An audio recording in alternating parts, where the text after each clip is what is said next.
So this is the 17-page lesson plan. So the first 2 pages are an overview of this level. Like I said, Wing Chun is a 5-year program to learn.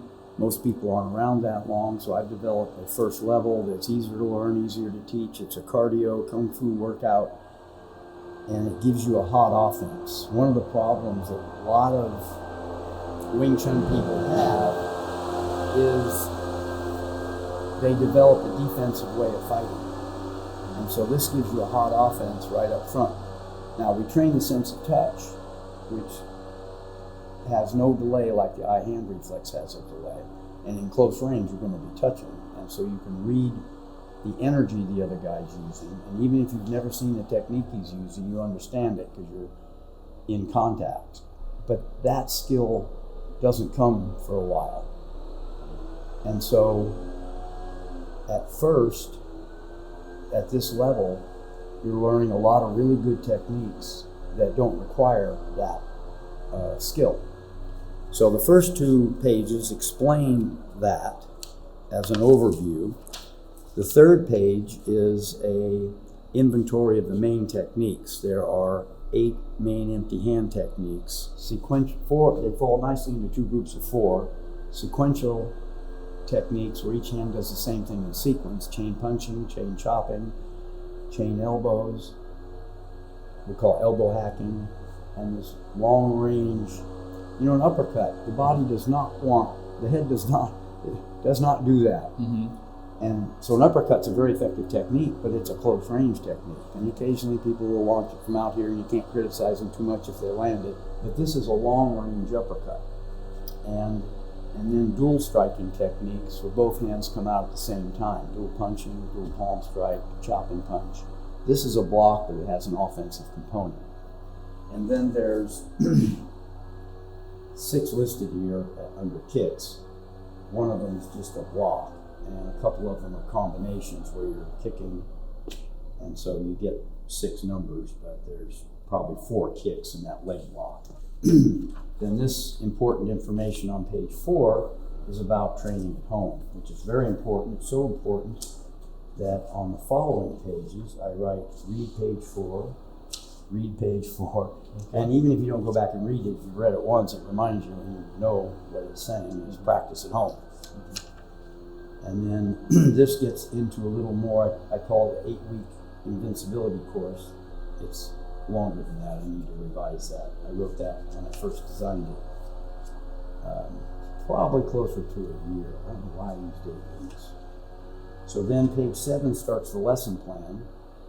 And we keep your attendance in this margin, and you write what you learn and when here. Mm-hmm. And we have 2 copies, one for you to take home so you know what you learn and can practice it. And so we use a clipboard, and we put both of them on the clipboard with a little bit of the bottom one sticking out so we can mark them simultaneously. The lesson plan runs through 15, and then the last 2 pages, these are drills on the wooden dummy. There's a wooden dummy form, and I pulled out techniques and you just drill them. So when you learn the form, if you're doing Pak Sao, and I teach it to you in the form, and you have to do 5, you'll be a lot slower than if you did that drill where you did 100 of them. Mm-hmm. And you really got your hand speed up. Now when you do 5, you'll be a lot faster than if you just learned and did 5. Yeah. So there's a whole list of wooden dummy drills. And then this is the footwork. Like I said, they teach a little bit of this. They teach the basic advancing steps, switching. They might step through and circle steps. They probably don't teach any of the rest of that. So that's the lesson plan. Okay. And this is the ancestor wall, you would call it. Uh-huh. And I tried to position everybody with his instructor. Yeah. That's my younger brother with our instructor. Actually, that's me 25 years ago. Yes. And this is my instructor with his instructor, Kenneth Chun. And that's Kenneth Chun very young with his instructor, Leong Chun, quite old. That's Leong Chun, probably in his 30s. And this is Leong Chun in the upper right, probably in his 40s, with Ip Man, his instructor. And this is Ip Man with Bruce Lee, just to get Bruce Lee on the wall. and that's it, man, very old. And then my instructor found Panam, the guy with the birthmark. That's my instructor on the left, and Panam. And that's Panam's instructor. Ryky happened to be the same age and trained at the same time as Ip Man under Chun. When Chun died, Ip Man went and trained under this classmate, and Ryky under this classmate. Ip Man eventually went and trained under Lung Bik, who was the son of Lung Jan, king of the boxers. There's a couple of good movies out with him in it. And then Ryky went and learned this other system of Wing Chun, both traced back here. Mm-hmm. And so I'll give you a copy of that as well. So that's the overview. So what I just showed you is on that family tree. Yeah. This is the family tree that was my instructor's. Whoops, did I run out of them? I did. So this line has been shortened to this in order to accommodate that other branch. That's the difference. Oh, and you've heard a woman originated Wing Chun. Yes, right. In the Hitman lineage, her name is Yi Yu. In the Panam lineage, her name is Yi Chun. I think it's the same person. Okay. They were revolutionaries back then because China was ruled by the Manchurians. And having multiple names is a good thing when you're a revolutionary, because this person might know the Buddhist nun as Emu, but told these people it was Yi Chun in case somebody got caught and spilled the beans and they give a wrong name. Sure. I'm just guessing. Yeah. Explains why the founder is both female and a Buddhist nun, but with different names. Coincidences. So let's get you started. I got lines on there for drills. Okay. So go ahead and stand in front of the mirror that doesn't have lines. All right. Feet together, legs straight, back straight, and come up a little more. Bend at the knees, open the toes to 90 degrees, a little bit more. Right there. Let your weight shift slightly into the balls of your feet. Don't really lift your heels, just get the weight off them. A little bit more, there you go. And you want to relax into your stance. And you want about that distance. Then left over right. And bend your thumbs. And you don't want your thumb in front of your palm because you hit something with it. Okay. You want it alongside. That way, if your hand's going this way and something's going the other way, it doesn't get caught. And then you want to take the outside hand to the inside. Let your elbows go out a little bit. And that's it. And then put that V right under your chin. It looks like it's about there. And here's 90 degrees. You want this at about 45. And then pull back. Let's do that part again. Left over right. Outside hand to the inside. Reach out. That's good. Good. Let's do the whole thing. Yeah, you got it.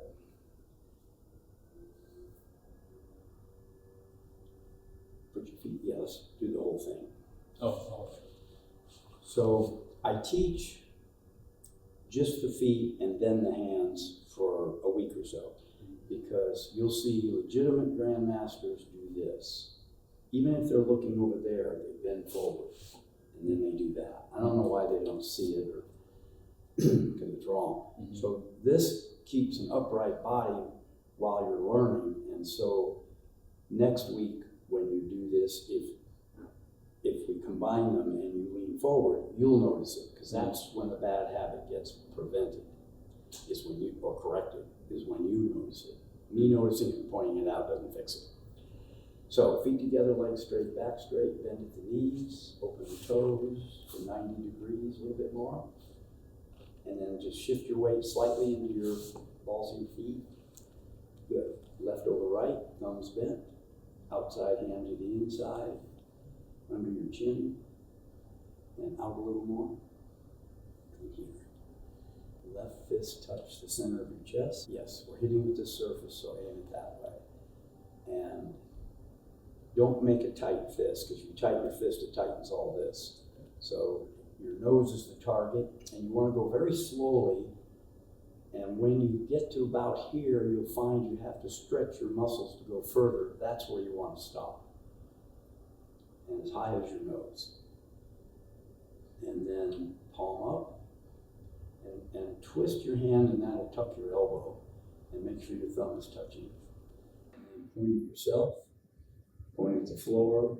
Point at the mirror. Let your fingers spread apart. Close one finger at a time. That's a flesh ripping technique. And this is an elbow strike to the rear. Right fist touch. We're going to do the same thing. Aim at your nose, go very slowly, find that natural stopping point. When you go palm up, twist your hand, because what you want here is you want your forearm as much as possible. Now, you see this little angle? One line. So, as much as possible, you want parallel to your center line. A lot of Wing Chun people put their hand on center. Put your hand on center and resist me, resist me. Feel the muscles you're having to use to hold that position. Now do that. It's a lot stronger. So, but you want to try to be as close as you can. Yeah.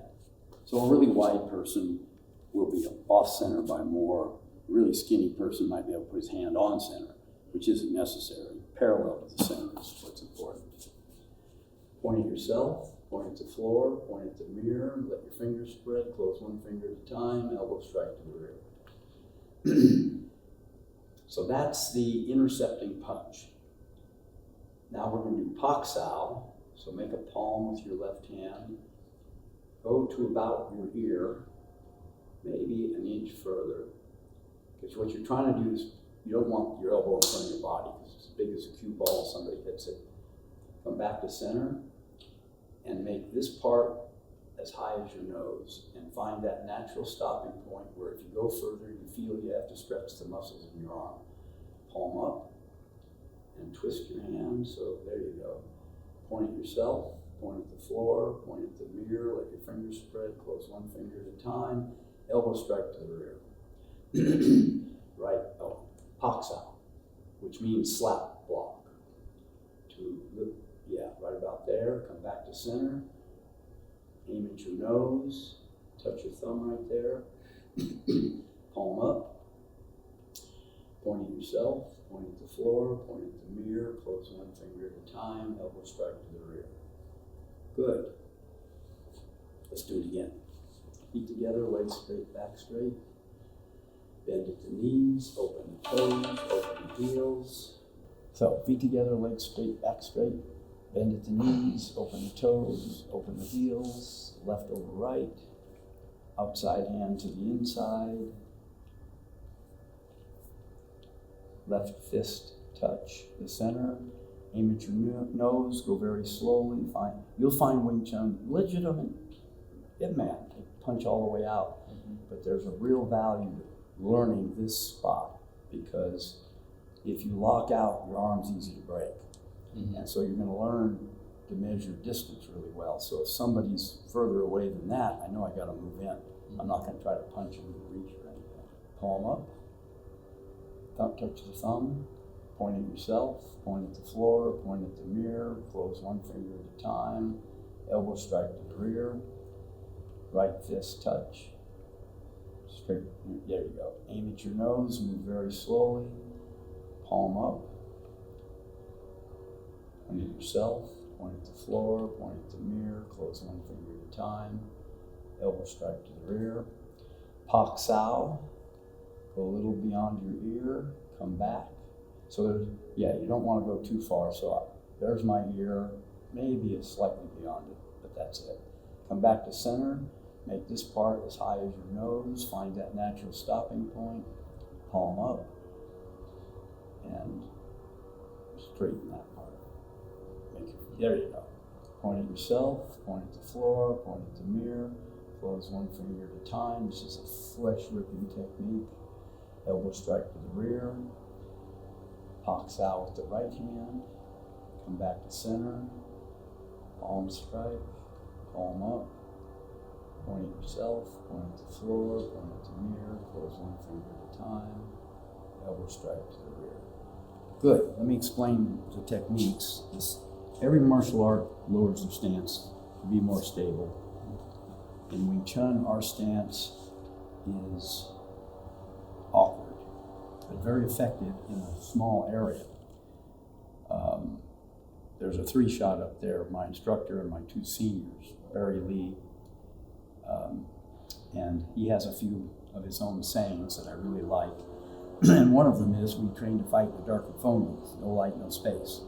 So when I developed this footwork pattern, you can see those 4 squares. That's what I originally started with, and that's about the size of an ancient phone booth.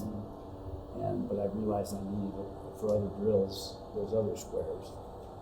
And so in this small space, you want to be able to maneuver. And so this is the stance for the forms. You're not likely to be fighting somebody in this stance. You might be fighting somebody here, and maybe you'll go to this position, fighting someone here, fighting someone there. But if you'll notice, put your fist right there and break contact slightly. Just doing that, I buy 10 inches of space. And I, of course, would be doing some technique. So if you were behind me, I would get a real value from that maneuver and protection. So the stance, and like I said, go ahead and get in the stance. Start here. And good. So you can block this with your hand. This you got to get with your knees. So just, yeah. And turning is one way to do it. And just pinching, sinking is another way to do it. One of the values, turn this way. Okay, go back to center. Reach out with your fist, with that hand. So I'm out of range. Turn. You're a little closer. So you might be able to reach me doing that. Because my leg's longer than your arm. But when you shift, you add that much length to your reach. So you want to get comfortable with the stance. Now, this move defines the center line, right? Right down the center line. A lot of Wing Chun people do this. I do this. This has a legitimate application. Grab me with 2 hands in the throat. So here's their way of doing it. That's a legitimate technique, and I like it. The reason I do this is it's the mid-forearm pivot, and there's a whole lot of stuff we do with this, and getting you used to that movement is really useful. So grab here and grab there. Now, you have a lever this long. Don't let me move. Okay. And I'm only doing something to that arm. But I move the fulcrum from here to there. Now you have 2 shorter levers.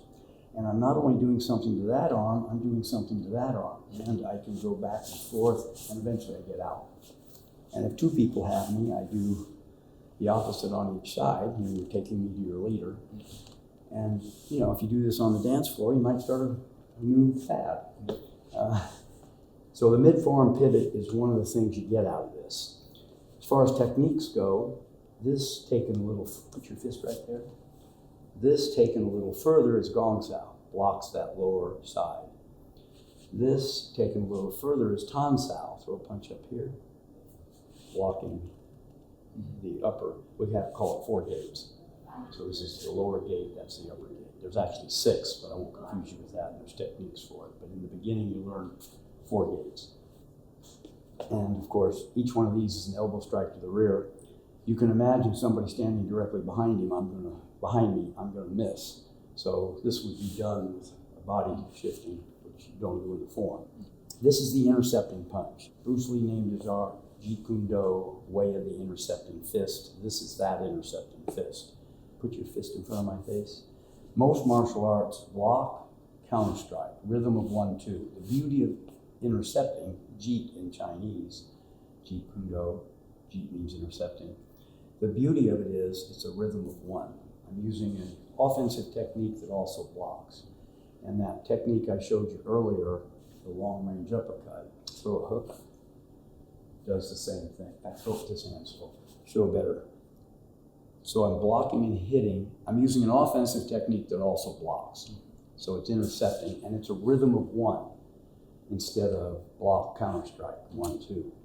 Most surprise attacks, in whether against a person or in the military, come from hiding.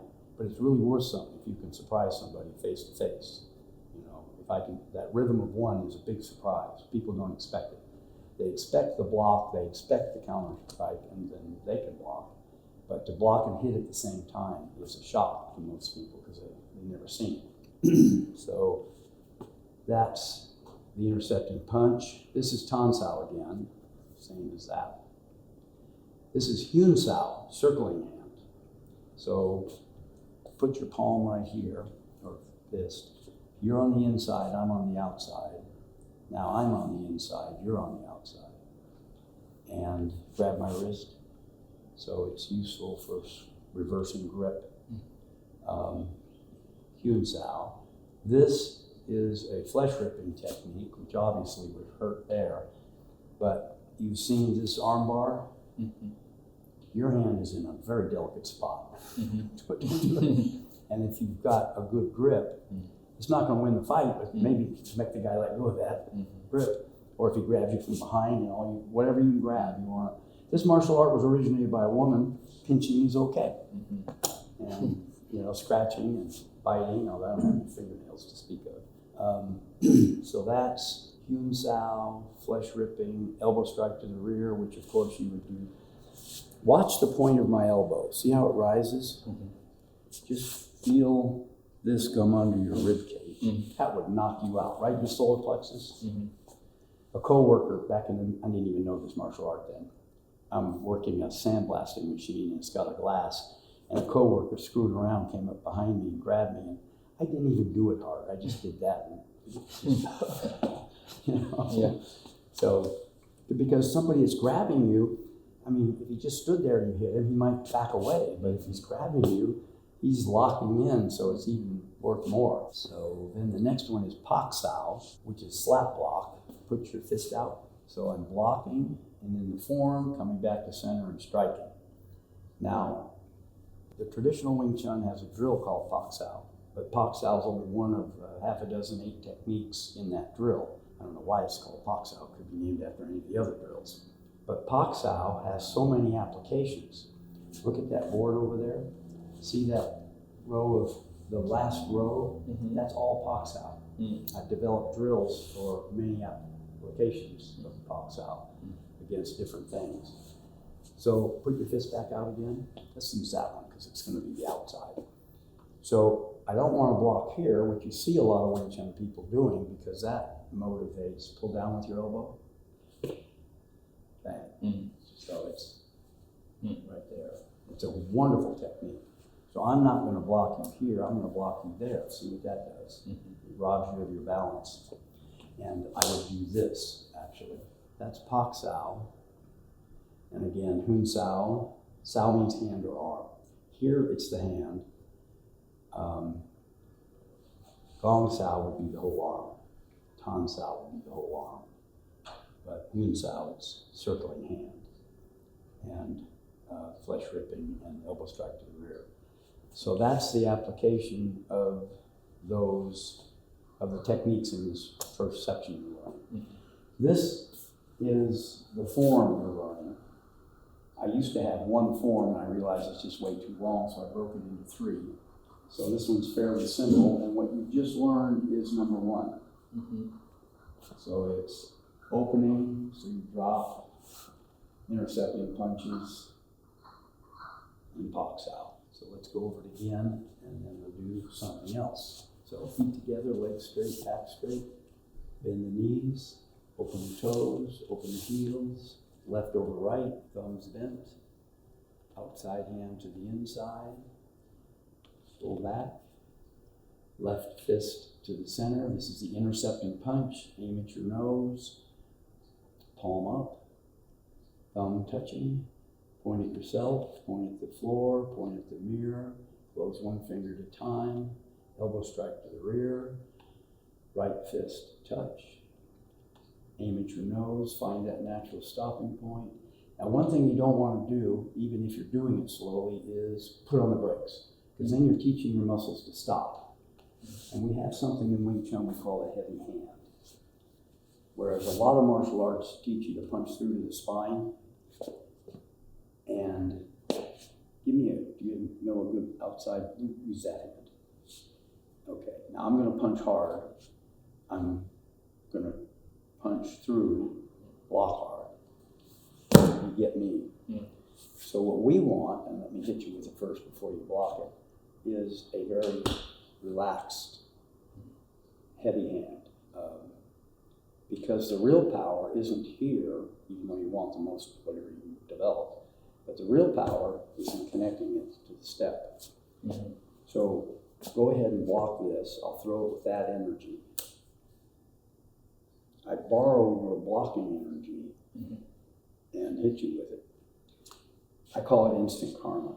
Mm-hmm. The harder you go, the harder you get hit. You're actually beating yourself up, you're just using my hands.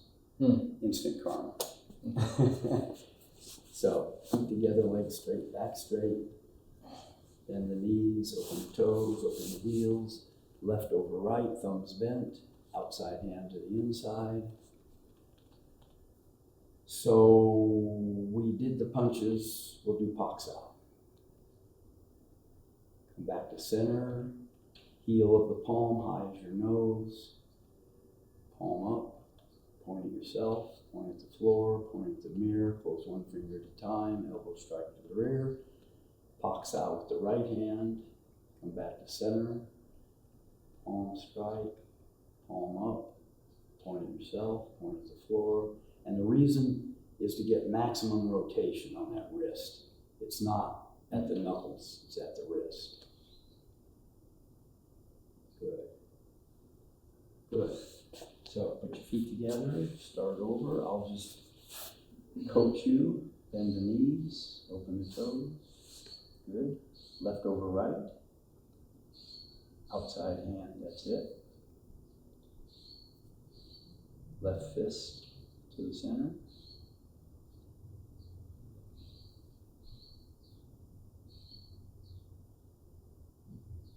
Yes. Open your fingers. Close them one, there you go. Same thing with the right hand. Now, you don't want a tight fist. You want to relax. Because if you tighten your fist, all this tightens up. And when I did that punch, that's with a tight fist, and that's the reason you were able to move me, because all this was connected. When I did it the other way, it was disconnected. The traditional first form of Wing Chun is called Silnim Tao, and that means the little idea. And Wing Chun people are always arguing over what's the little idea. Not what's the big idea, what's the little idea. And they have different ideas, but it's all done in one spot without moving, and you never put your shoulder into it. So disconnecting your offensive techniques from your body and then learning to connect them, that's the little idea. Okay. So did you do, yes, go ahead.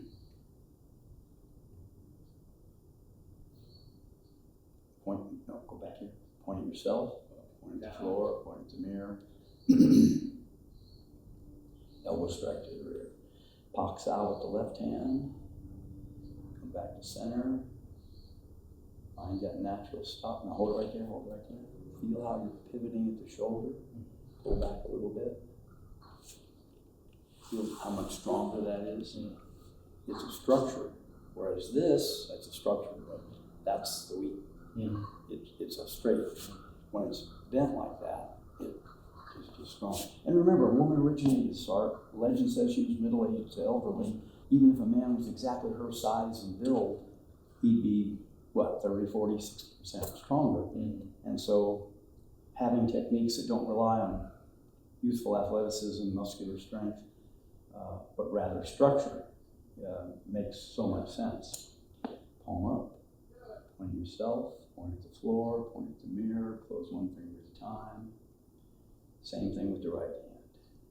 Touch the thumb.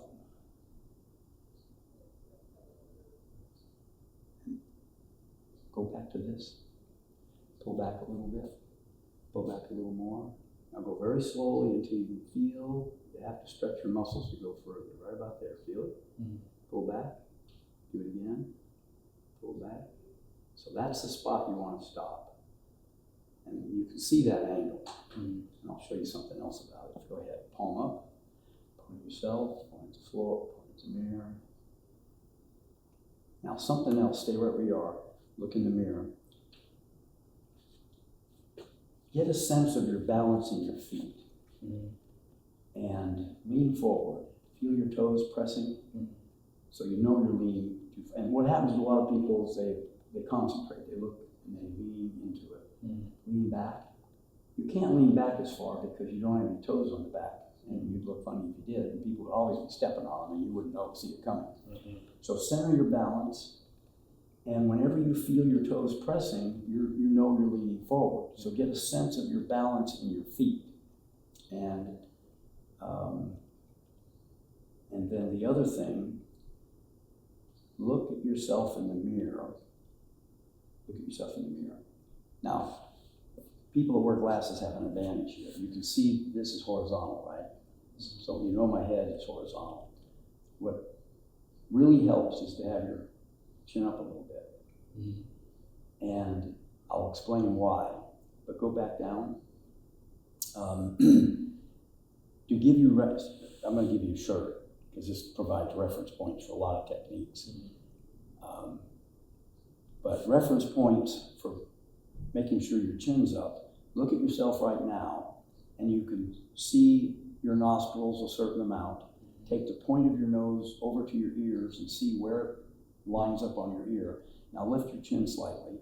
You can see more of your nostrils, and your tip of your nose lines up on a different part of your ear. Try to get that ingrained and look for it, because you'll do stuff in this direction and you'll go over here, but you'll stop here and you'll look for because your ankles should be about the width of your shoulders. You know, until your muscles get used to it, they get too close or they get too wide. So when you face the mirror, you fix that.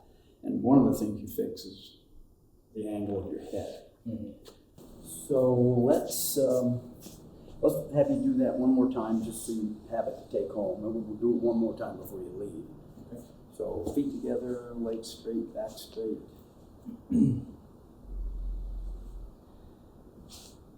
I'll try to say as little as possible this time. No, got to do the opening. Oh. That's it.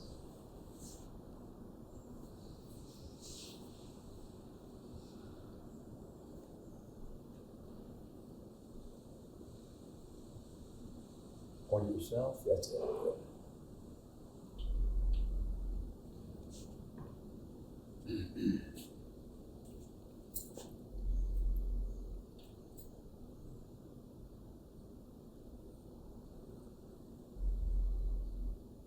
Now go so slowly that you find that natural palm forward, yeah, good. So you want to find that natural stopping point without putting on the brakes. And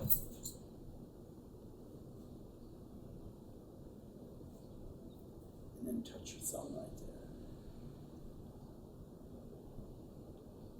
Good.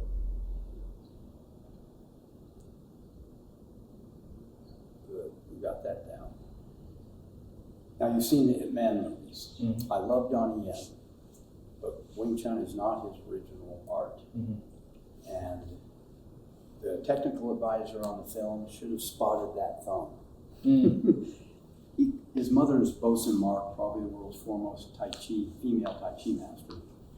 And they have their hands out like this. And so he's taught to bend his thumb, but he just couldn't do that. You want to do that because here, something coming the other way, it'll still catch your thumb. Here, it'll likely pop over it. This is also a contact point. Well, that's not going to end the fight. It might end the fight here, which is the next technique you learn in form. Give me one of those. Is that, and then look in the mirror over my shoulder.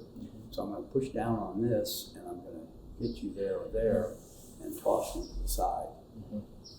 It's a very effective technique, and in fact, it really isn't part of the Wing Chun I learned. I had a student once who's a Yolo County deputy sheriff.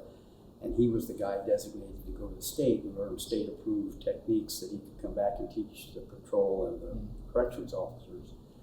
And he didn't like this one technique they had, And so he asked me how I would handle it, and Wing Chun's third form, we have this move, which if somebody comes in, clears their hands. And anyway, I can't remember my reasoning, but I came up with that technique, and it worked. Because in Wing Chun, hit me with that again, hit me with it. I would step back. But his scenario was his back was to a wall. So I had to split that energy before it got to me, or as it was getting to me. So let's work on the footwork. Does this show in the camera? Let's go back a little bit further.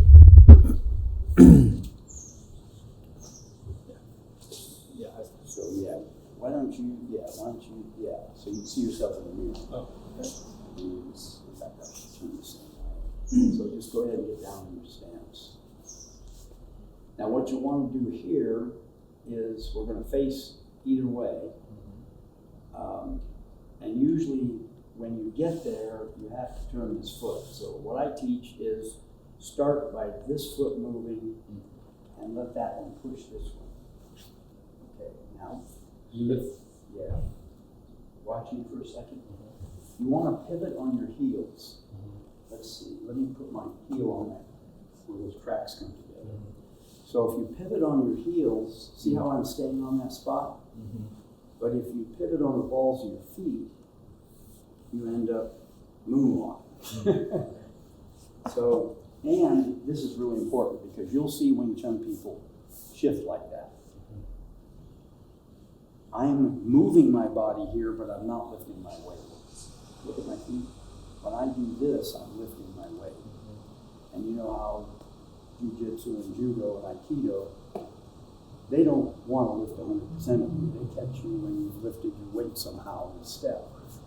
And then they only have to lift 40 to 60% of you. So you want to be as stable as possible because you know how military, there's strategy and then there's tactics on the battlefield.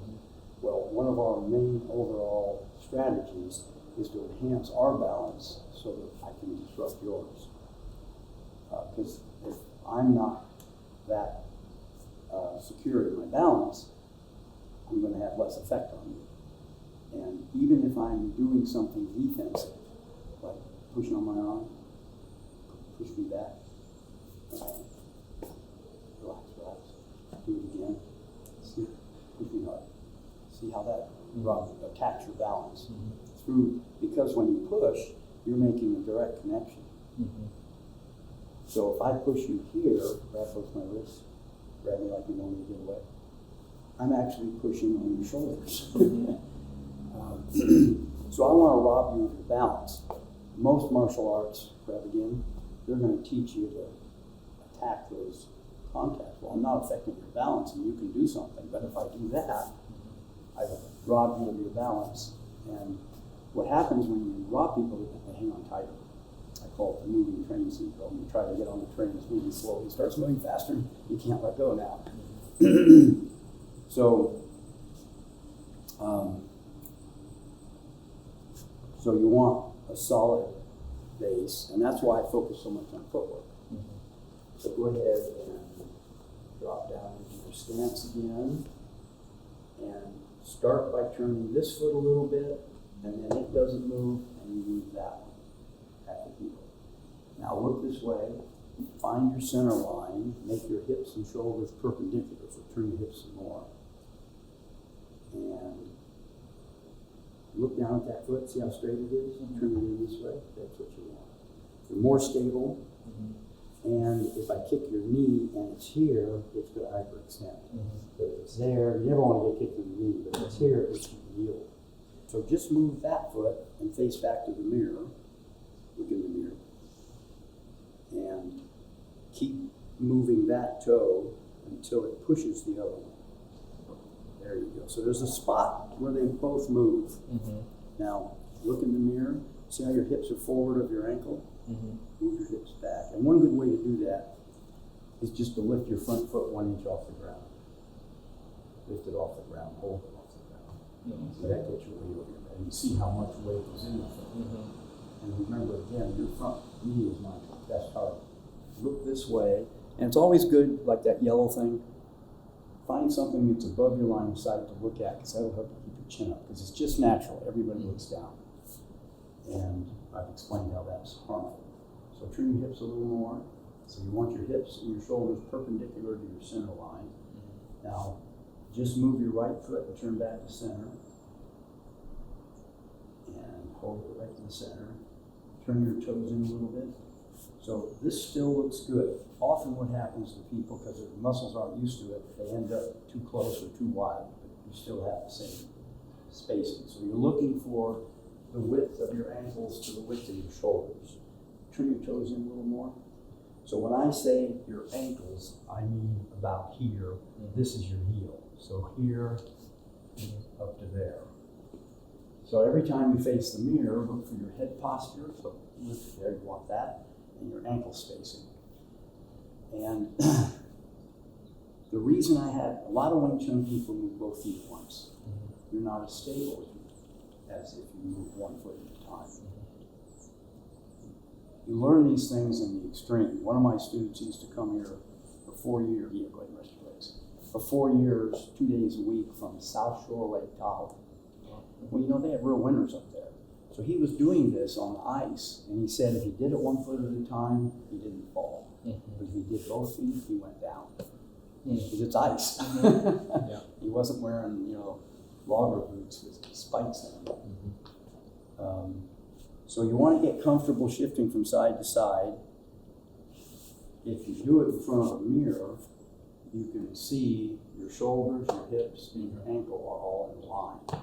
And you can test it anytime you want just by picking that foot up 1 inch. And then when you face back to the mirror, look for the ankle spacing to your shoulders and your head posture. So that's switching from side to side. Our advancing method is awkward, but we're not trying to chase somebody.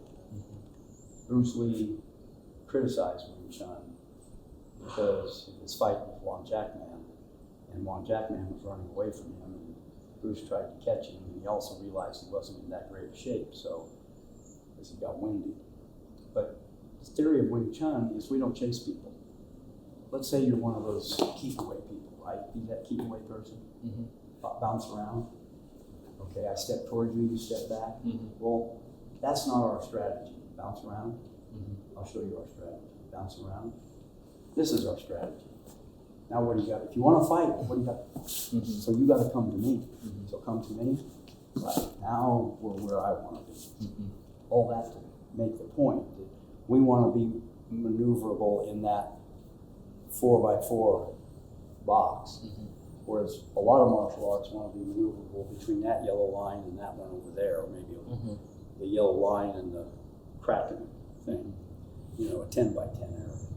Going back to my senior Barry Lee saying, we train to fight in a darkened phone booth, no light, no space. And maybe a little bigger than a phone booth. Sure. See what this footwork pattern does, this is the space I'm occupying. My feet are here, my shoulders are there. Somebody attacking me, I know he's going to this spot, so I want to get out of that spot, and then I want to get back into it, knock him over, and go after the guy behind him. So these help you with the reference points. And so go ahead and get back into your stance. Oh, yeah. Toes first, heels. Now, when you do this, try not to bounce. Go down to this level and stay here. There you go. Because, like I said, judo, jiu-jitsu, aikido people want you to bounce, and that's what we're talking about attack. So, start your left foot going this way for an inch or two. Move that one. Hips and shoulders perpendicular. Look at them. Just turn your head. You see how your hips are forward of your back ankle. Lift your front foot 1 inch. Set it down. Lift it. Okay, let's put it down. Turn your toe in a little bit. So look in the mirror. See how your shoulders, your hips, and your ankle are all in a line. That's what you want. And so when you're faced this way, look at something above your line of sight to help keep your chin up until it becomes natural. Moving only your right foot, turn back to the mirror, pivoting on the heel. And then let the right foot turn a little more until it pushes the other foot. And look at that rain gutter on the building for you, above the line of sight. Turn your hips just a little bit, that's good. So your hips and shoulders are perpendicular to your center line. Face back to the mirror, moving only your left foot. And stop in front of the mirror. Turn your toes in a little bit. So check your ankle spacing to your shoulders, looks good. Your head posture. Turn your left foot a little bit. And that's until it starts your right foot moving. And line your hips and shoulders up with your center line. Lift your front foot 1 inch. So you're not as bad. You're getting it. Put it down. Feel your weight over that back foot. Face the mirror, moving only your right foot. Now hold it right there. Check your ankle spacing, your head posture. Move your right toe until it pushes your left. Good. Face back to the mirror.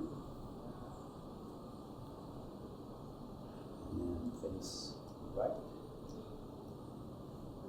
Excellent. Face back to the mirror. So you've got, lift your front foot 1 inch. There you go. Put it down, face the mirror. Check everything. Turn your toes in a little. That helps with this. If your knees are like that, then you're not going to be able to block that. And then face right. Lift your front foot 1 inch. Have to shift a little. So if you keep doing that, pretty soon your body won't move. See how your feet are parallel? Now hold it here. Turn your toes in a little. Put your hand right here, that one hand. Feel a little arch in your lower back. Watch you twist your hips to straighten that out and lower you a little bit. Give you a lower center of gravity. And with your spine straight like that, you're structurally stronger. Put the curve back in. No, the other way. Curve the other way. You're not natural. So if I hit you here, I don't know if you can feel it down there. Straighten it out. Feel the difference? You're structurally stronger. And it makes you lower down a little, which is good, because most people are up too high. Good. So that's what we call switching.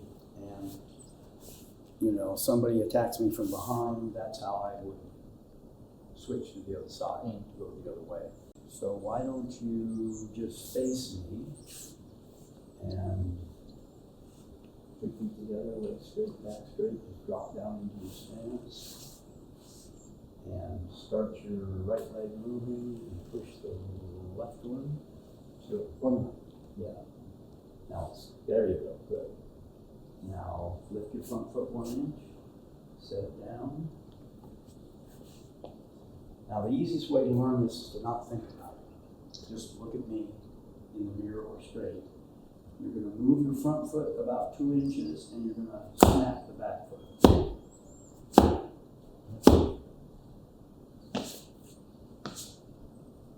Good. Hold it right there. So we're a traditional school. This is a razor sharp dagger. If you push on it, you die. So move your front foot, but don't move your back foot. 2 inches. Move your back foot. Move your front foot. Move your back foot. See how I'm keeping your weight over your back foot? It'll take a while to get used to it, but this is what you're looking for. Front foot. Front foot. Back foot. Front foot. Back foot. And it's easier to learn taking short steps. Long steps just get sloppy. So there's a way to keep going. Front foot, back foot. Now when your leg gets tired, what you do is you turn and go the other way. Lift your front foot 1 inch. Good. Short steps.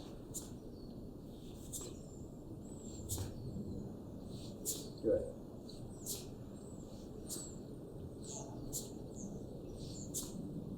Turn your hips a little more.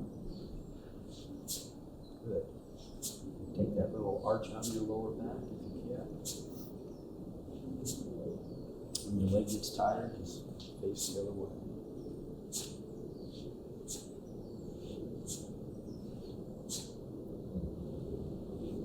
Good. Now you didn't cant your head, but you look down a little bit. And everybody does it when they turn, they look down.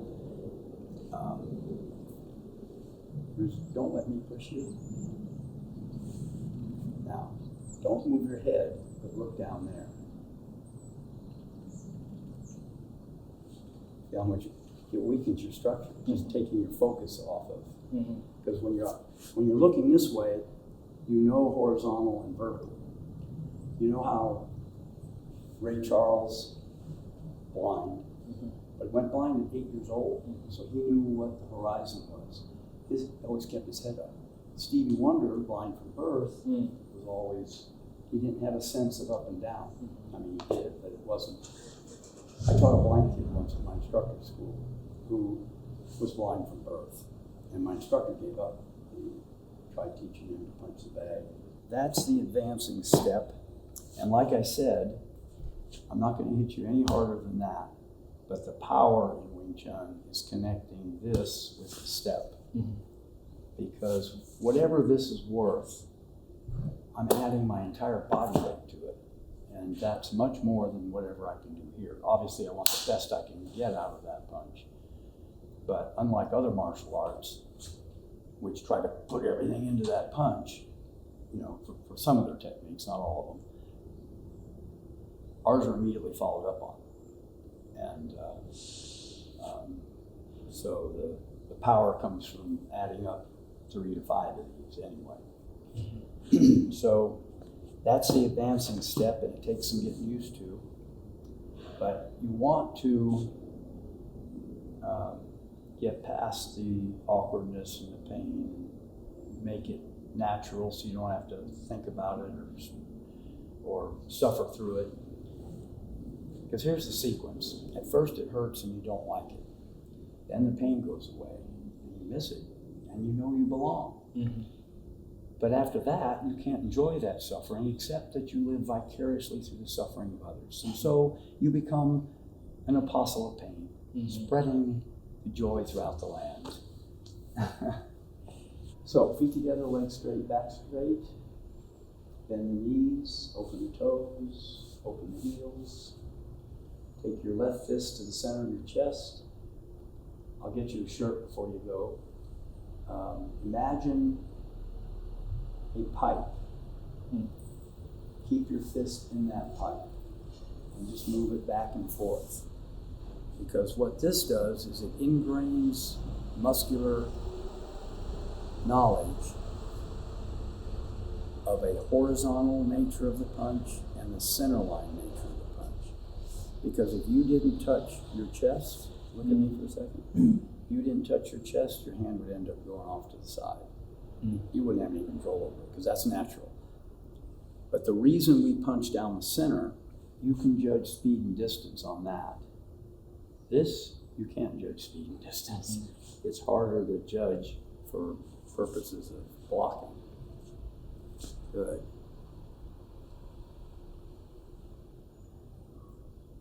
And stay relaxed, and you are. And that's why you don't want to close a tight fist, because when you do that, all this tenses up.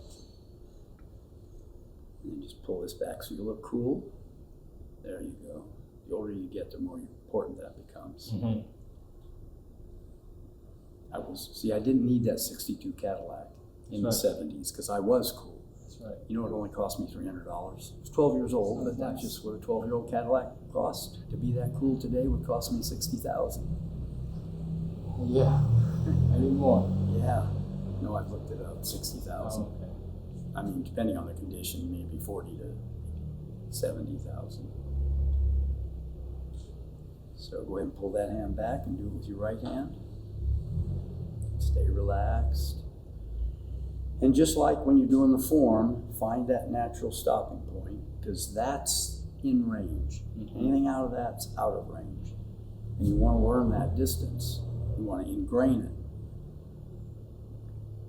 Because you don't want to lock out So on that subject, and this is important, Rocky Marciano up there knocking out Jersey Joe Walcott. And this is just what they do. My body weight's over that foot, so in boxing, I'm not out of balance. Grab my wrist and pull it. See, I'm gone. And what you'd be doing, grab it and punch it with the other hand. Right. So in my stance here, grab my wrist, pull it. I'm harder to move for one thing. You'd be punching. So now, relax. Grab. Give me a good hard pull. So instead of going where you wanted me to go, I'm able to redirect your pulling energy through probably the body's most powerful weapon, the elbow. Bounce off of this. I got your knee also, and I'm right there for the follow-up. And that's what you saw at man movies. But now you understand it. The reason I'm able to do that is I have control of my balance. If my weight's forward for power, see, I'm risking defense for offense here. Because if you get that, I'm gone. What we do in Wing Chun is I create the strongest defensive posture I can, and then I launch the hottest offense I can. It's like an army tank. If it doesn't have mobility, it's a fixed fortification. And I don't know if you've heard that fixed fortifications went out in the Middle Ages when the cannon was invented. Because if you miss the first shot, you make an adjustment and you hit the second. But on a tank, you make a shot, you miss, the next shot is a new calculation. So that's one of its defensive properties. It's hard to hit. And I don't know, you probably don't remember, but Saddam Hussein in the Gulf War dug trenches and put his tanks in trenches. You know? So they were really easy to hit. But Wing Chun create the strongest defensive posture, balance and position, and launch the hottest offense we can off of it. And try to disrupt the other guy's balance so that anything he does is less effective. So, so when you're doing this, you've got this strong defensive posture, you're relaxed, and you're not overextended, which gives the other guy defensive opportunity. We don't risk defense for offense. So you want to learn to judge that distance and develop this weight back posture. So if somebody gets it, they don't get you. They get you, but they get you through one of your weapons, not get you off balance. So go ahead. I'll tell you what, that's the punch. It's horizontal and it's center line. Let's go punch the bag. And the bag is adjustable for height. And you want to touch the center of your chest, and there's a t-shirt on the bag, so it gives you a fairly good target. And you really want to be fairly low. This is a tank top. A regular shirt, the circle would be higher. And so your fist is at the low part of the circle. And you want to stick to the bag for a moment. People have a tendency to do that, and they're pulling your power out. You want to let your power penetrate the target. And you want to die, because I can still see this. So get a little closer, a little closer, a little closer. There you go. Drop down. One fist in the center. Hit it and stick to it. Good. Pull back. Touch your chest. Oh no. Center of the chest, yeah. Strike. Good. Good. So you can still see your fist, right? Even though you're looking him in the eye, you can still see your fist. And you just want to do this, 10,000, 20,000 times. And it becomes natural like everything else. And then you don't have to think about it. Now just keep doing that. And I'll explain something about Wing Chun power. I've explained some of it where most martial arts want to punch through to your spine. And we want to have a more, what we call a heavy hand, relaxed energy. The analogy I use is between a softball, which isn't soft, and a sack of sand of the same weight. If I throw that softball at you hard enough to knock you down, it'll leave a bruise about this big, even though it's about this big. And it won't be on your chest when you hit the ground. It will have bounced off, which means not all the energy stayed in you.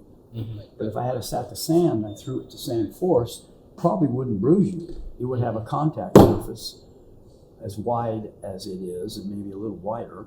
And unless you rolled, it would still be on your chest when you hit the ground, meaning all the energy went in you. So that's what you want with this fist. You want a relaxed technique. See, if I made a really hard fist and I punched this 4x6, one bone would hit before the others, and I'd break it. But if I'm relaxed and I hit it, I can hit it pretty hard because not all the fingers line up, 3 of them line up. They all hit at the same time.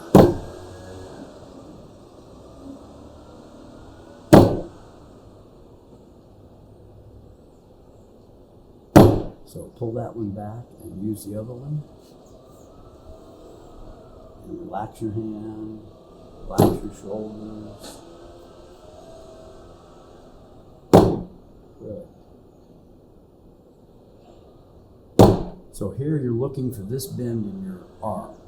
So you don't want locked out, you don't want smaller angle than that. And you look at that. That angle is about the same angle in Bong Sao, in Tong Sao. You need to get an angleometer and measure it. It's 120, 30 degrees. But it would be different for every person, right? Relatively speaking. It could Very be close. slightly different, longer arms, the width of the body, that sort of thing. But you do want it bent because you don't want to get used to hitting stuff with your arm fully extended because it's so easy to break when it's fully extended. And that's one of the techniques we train.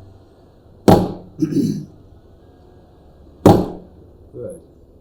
And you're sensing your energy penetrating when you pause.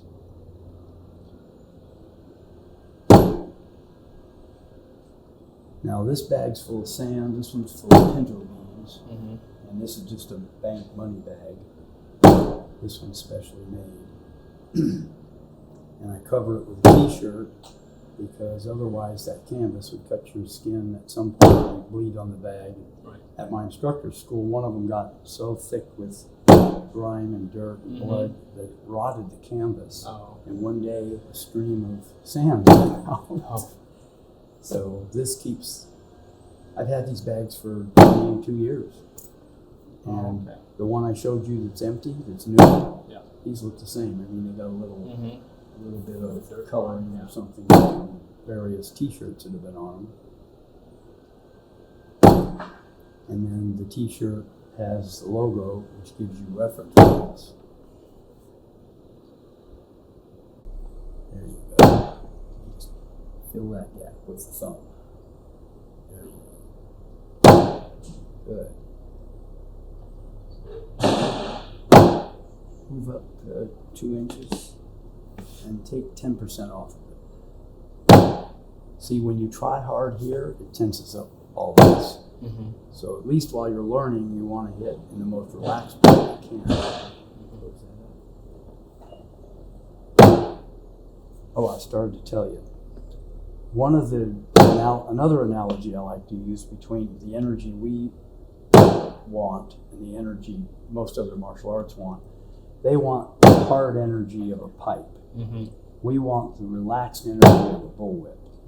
You ever, maybe on TV, heard somebody crack a bullwhip? It sounds like a gunshot. And it's coming from that moment that the tip snaps. And if it touched your face, it would rip your cheek off. So we want that kind of whip energy. So you're trying to develop this technique in the most relaxed way you can, and you're going to couple it to your body movement, so that even though this only has that energy, if I add a little sinking, it adds some large percentage of my body weight. And if I step and sink, it's probably all my body weight. So you want this, like the fist, to stay horizontal. We do have falling energy, but we'll learn that later. So right now it's horizontal. I call it driving energy. You're driving that fist or that palm.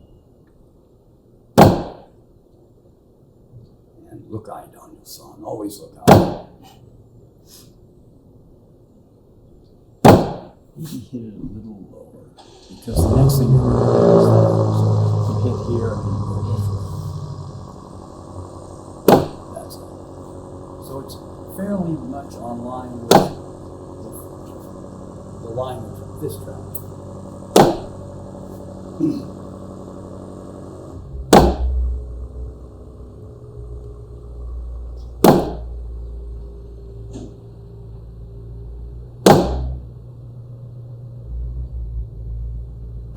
Good.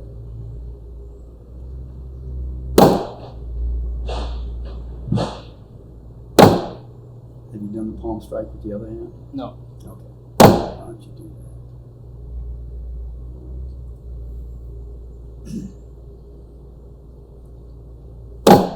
Yeah, so you got to keep your thumb to the side. So we have a saying in Wing Chun. See, the jaw is curved, and if I hit it really hard, one bone is going to hit before the other. So as much as that's going to hurt you, I might break my hand. And now I'm a one-armed fighter, and you might get up off the ground laughing at me. So we have a saying in Wing Chun: we hit something hard with something soft, maybe a chop, and we hit something soft with something hard, with the fist. The only exception to that is the elbow, which could be dangerous hitting you in the head, but probably won't.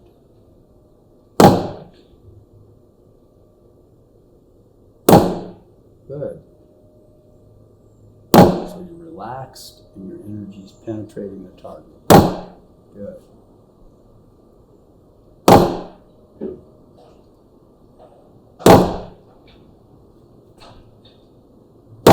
Good. Turn your toes in a little bit. There you go. So this has the various strikes. Your sandbag. I've renamed my bobs. The one on the left is Ryky and the one on the right is Adolf, because my brother sent me an East German officer's uniform when he married his German girlfriend, and it fit him perfectly. And I realized where they got their uniforms. After World War II, they were broke and they had warehouses full of Nazi uniforms, so they took the swastika off and they put the communist logo on. So I dressed him up in it and I go, damn, he looks like a Nazi. So I called him Adolf. So you're learning driving energy, punch and palm. Next time we'll learn falling energy or whip energy, palm, chop, and backhand or back fist. And then there's wrist snapping energy. Bruce Lee's 1-inch punch involved wrist snapping. Your wrist doesn't move that much here. A lot of range of motion there. So that's very powerful. And anyway, we'll go through that. Okay. But that's why it's here. It's the sandbags here. There's another one over there. Good. So let's look at the one hand over the top of the other. And what's beautiful about a lot of these techniques in Wing Chun is with your arms here, you can go into other techniques. So you don't want to have a big space. You want to slide in on this arm, and then you're going to pull back. I call it a friction pull. Okay. Put both hands out here. So I'm not grabbing. I guess I could. But the idea is I'm pulling with this side, but it's a mid-range technique, and you're wiping this on the way back. Go ahead, get in your stance. Now, you don't, in front of the dummy, you don't really want to do this because that leg's in the way, so just drop down. There you go. And hit a little lower. Even though he's your target, hit his neck. There you go. And stay relaxed and go a little faster. It's not about hitting hard. There's a speed, there's a power that comes from speed. And that's what we strive for. We don't strive for muscular power. And then just touch your thumbs. Because when you bend your thumbs, it makes your hand harder. So you want to hit it with a relaxed. Are you here or here? All through here. Certainly don't want to hit on your little finger. That's it. So your hands are probably a little overlapping. There you go. And hit faster, faster, faster. Stay relaxed. Faster, faster, faster, faster, faster, faster, faster.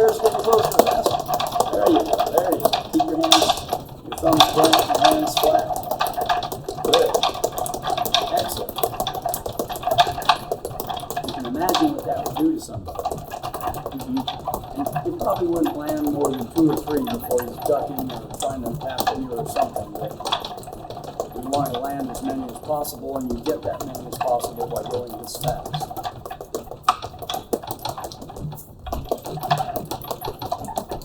Stay relaxed, stay relaxed.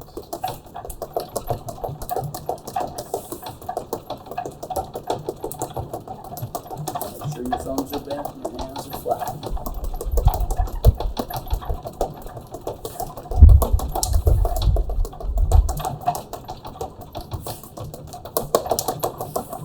That's good. And when I say flattened, there's flat. Mm-hmm. You can actually make them be convex, I guess. And that, because your hand is really soft. Mm-hmm. I mean, I'm going to give you an x-ray of the hand. Every bone in the hand is hollow. Mm-hmm. And the wrist is made up of a half a dozen form-fitting bones with nerves and fluid going through them. And, you know, breaking one board, there's a lesson. Breaking more than that, you're risking an injury. Mm-hmm.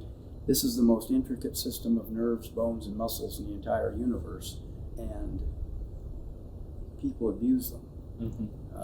I used to work for this attorney, and we had a client who, when he was young, worked in machine shops, and he wasn't very good at it because he had part of this finger missing and part of that finger missing. The student who gave me that wooden dummy, which is made of teak, that dummy would cost you $3,000 today, is an eye surgeon. Mm-hmm. She went, I mean, ophthalmology is a specialty. She went 2 additional years to get a surgical specialty. Mm-hmm. And she had that in 1990. Imagine before computer-aided stuff. Yeah. You can imagine taking a sharp instrument to somebody's eyeball and having it turn out well. You have to have, in addition to a lot of training and education, you have to have pretty good hands. And she would ask me about hitting the bag because it made her hands sore. She said, I can't have my hands sore. And I said, well, do you work on the weekends? And she said, no. And I said, well, punch the bag on Friday and your hands will be fine on Monday. Mm-hmm. So we really emphasize taking care of your hands. Mm-hmm. So like I said before, you hit something hard with something soft, you hit something soft with something hard, and you protect your hand that way. How we get power in a short distance is by combining movements. We don't have these long movements, we have short movements, but we have power in them. So here's wrist snapping energy. Mm-hmm. Bruce Lee's 1-inch punch came from this, but he had to demonstrate in front of an audience. People were sitting 30 rows back. They had to see it. You felt it. Mm-hmm. So look down. He was 1 inch away with his fingers fully extended. Mm-hmm. So he was really 5 inches away. Mm-hmm. And he really launched into the guy. He combined movements. And he had to modify, I call the Wing Chun no-inch punch, because I'm in contact. Put your finger on my wrist. Right, yeah, right.